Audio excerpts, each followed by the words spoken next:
ಇದು ಎಲ್ಲರ ಮನದಲ್ಲಿ ಒಂದು ಅನುಮಾನವನ್ನು ಹುಟ್ಟಾಕಿದೆ. ಈ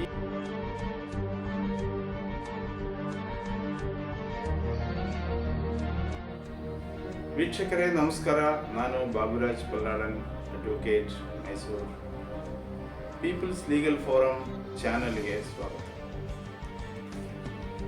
ಇಂದು EVM ಮೆಷಿನ್ ಬಗ್ಗೆ ಮಾತಾಡೋಣ. Electronic voting machine. ಇದನ್ನ ನಾವು ಚುನಾವಣೆಯಲ್ಲಿ ಬಳಸ್ತಾ ಇದ್ದೀವಿ. ಹಲವು ವರ್ಷಗಳಿಂದ ಹಲವು ಚುನಾವಣೆಗೆ ನಾವು ಈ ಮೆಷಿನ್ ಅನ್ನು ಬಳಸ್ತಾ ಇದ್ದೀವಿ.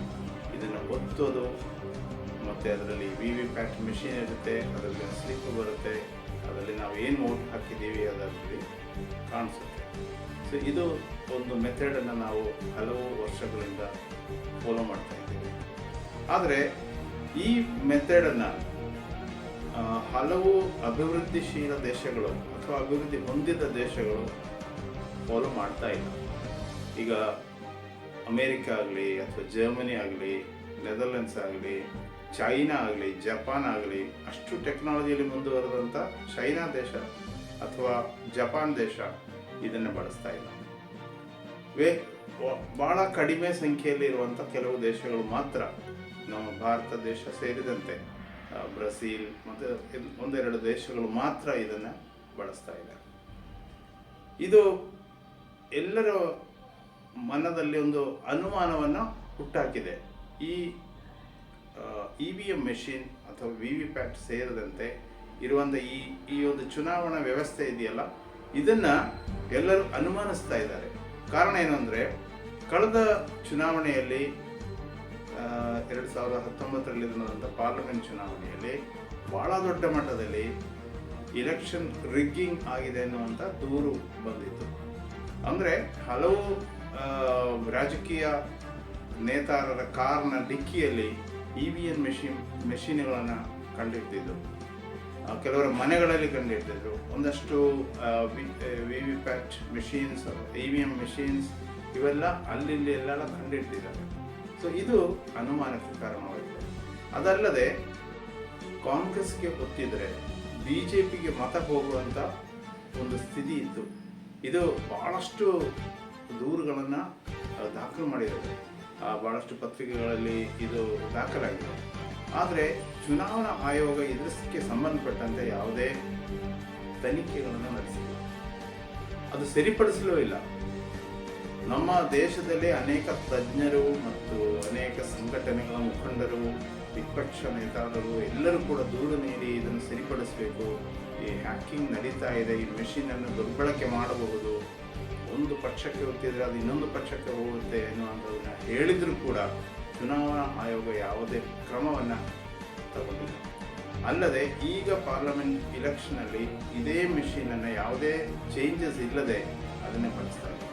ಈ ಅನುಮಾನಗಳೆಲ್ಲವೂ ಕೂಡ ಜನರ ಮನಸ್ಸಲ್ಲಿದೆ. ಇದೇ ನೇತಾರರು, ಸಂಘಟನೆಗಳು, ವಿಪಕ್ಷಗಳು ಎಲ್ಲರ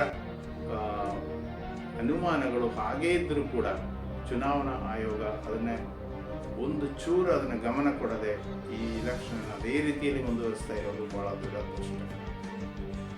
ಈ ಸಂದರ್ಭದಲ್ಲಿ ಸುಪ್ರೀಂ ಕೋರ್ಟ್ ಚುನಾವಣಾ ಆಯೋಗಕ್ಕೆ ಒಂದು ನೋಟಿಸ್ ಜಾರಿ ಮಾಡಿದೆ.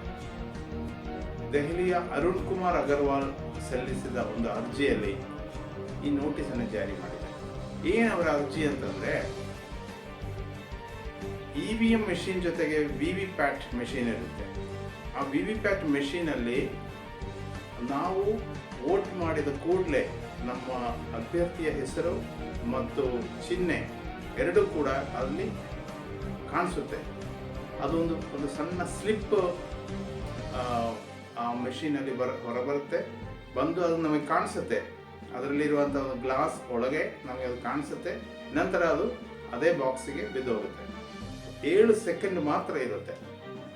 ಅಲ್ಲಿ ನಮಗೆ ಕನ್ಫರ್ಮ್ ಮಾಡ್ಬೋದು, ಇದು ನಾನು ಈ ಪಕ್ಷಕ್ಕೆ ವೋಟ್ ಹಾಕಿದ್ದೀನಿ ಅಥವಾ ಈ ಅಭ್ಯರ್ಥಿಗೆ ವೋಟ್ ಹಾಕಿದ್ದೀನಿ, ಈ ಚಿಹ್ನಕ್ಕೆ ವೋಟ್ ಹಾಕಿದ್ದೀನಿ ಅನ್ನೋದು ನಾವು ಖಾತ್ರಿಪಡಿಸಬಹುದು. ಆದರೆ ಆ ಸ್ಲಿಪ್ ನಮ್ಮ ಕೈಯಲ್ಲಿ ಸಿಗೋದಿಲ್ಲ. ಇಲ್ಲಿ ಅರ್ಜಿದಾರರು ಏನು ಹೇಳ್ತಾ ಇದ್ದಾರೆ ಅಂದರೆ, ಈ ಸ್ಲಿಪ್ಪನ್ನು ಇನ್ನೊಂದು ಬ್ಯಾಲೆಟ್ ಬಾಕ್ಸ್ ಪಕ್ಕದಲ್ಲಿ ಇಟ್ಕೊಂಡು ಅದಕ್ಕೆ ಅದನ್ನು ಪ್ರಿಂಟ್ ಮಾಡಿ ಹಾಕಬೇಕು ಮತ್ತು ಅದನ್ನು ಎಣಿಸಬೇಕು. ಇದು ಭಾಳ ಮುಖ್ಯವಾದ ಒಂದು ಬೇಡಿಕೆ. ಯಾಕೆಂತ ಹೇಳಿದರೆ ವೋಟಿಂಗ್ ಮೆಷೀನಲ್ಲಿ ಇರುವಂಥ ಮತ ಹ್ಯಾಕ್ ಆಗಿ ಅದು ಇನ್ನೊಂದು ಪಕ್ಷಕ್ಕೆ ಹೋಗುವಂಥ ಒಂದು ಸ್ಥಿತಿ ನಾವು ನೋಡಿದೆವು. ಅದರ ಬಗ್ಗೆ ಸಾಕಷ್ಟು ದೂರುಗಳು ಇರೋದ್ರಿಂದ ಈ ಒಂದು ಪೆಟಿಷನ್, ಈ ಒಂದು ಅರ್ಜಿ ಬಹಳ ಪ್ರಸ್ತುತವಾಗಿದೆ. ಹಾಗಾಗಿ ಸುಪ್ರೀಂ ಕೋರ್ಟ್ ಈಗ ಎಲೆಕ್ಷನ್ ಕಮಿಷನ್ಗೆ ನೋಟಿಸ್ ಕಳಿಸಿದೆ.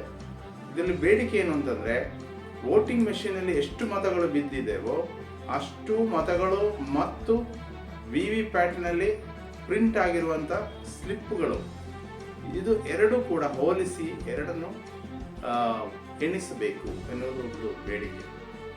ಎರಡನೇದು, ಅದರಲ್ಲಿ ಒಂದು ಮಾರ್ಗದರ್ಶನ ಇದೆ. ಎಲೆಕ್ಷನ್ ಕಮಿಷನ್ಗೆ ಒಂದು ಮಾರ್ಗದರ್ಶನ ಕೊಟ್ಟಿದೆ. 14.7H ಅಲ್ಲಿ ಎಲ್ಲ VVPAT ಮೆಷಿನ್ಗಳನ್ನು ಎಣಿಸಬೇಕಾಗಿಲ್ಲ, ಸ್ಯಾಂಪಲ್ ಆಗಿ ಒಂದು ರ್ಯಾಂಡಮ್ ಆಗಿ ಕೆಲವೇ ಮೆಷಿನ್ಗಳನ್ನು ಎಣಿಸಿದರೆ ಸಾಕು.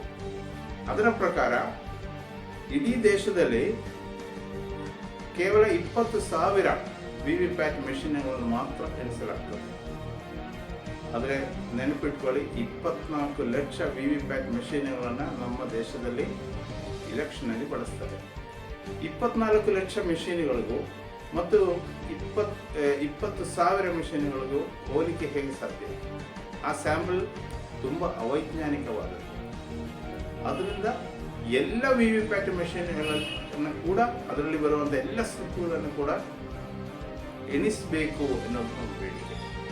ಮತ್ತು ಇನ್ನೊಂದು, ಅಲ್ಲಿ ಮತದಾರನಾದ ನನಗೆ ನಾನು ವೋಟ್ ಹಾಕಿದ್ದ ಅದೇ ಸ್ಲಿಪ್ಪನ್ನು ನಾನೇ ತೆಗೆದು ಬ್ಯಾಲೆಟ್ ಬಾಕ್ಸಿಗೆ ಹಾಕುವಂಥ ಅವಕಾಶ ಮಾಡಿಕೊಡಬೇಕು. ಮತ್ತು ಅಲ್ಲಿ ನನಗೆ ಸರಿಯಾಗಿ ಕಾಣಬೇಕು, ಅಲ್ಲಿರುವಂಥ ಗ್ಲಾಸಿನಲ್ಲಿ ಸಾಕಷ್ಟು ಬೆಳಕು ಇರಬೇಕು, ನನ್ನ ಚಿಹ್ನೆ, ನನ್ನ ಅಭ್ಯರ್ಥಿಯ ಹೆಸರು ಸ್ಪಷ್ಟವಾಗಿ ಕಾಣುವಂತೆ ಇರಬೇಕು. ಇಷ್ಟು ಬೇಡಿಕೆಗಳನ್ನು ಈಗ ಸುಪ್ರೀಂ ಕೋರ್ಟ್ ಮುಂದೆ ನಮ್ಮ ಅರ್ಜಿದಾರರು ಸಲ್ಲಿಸಿದ್ದಾರೆ.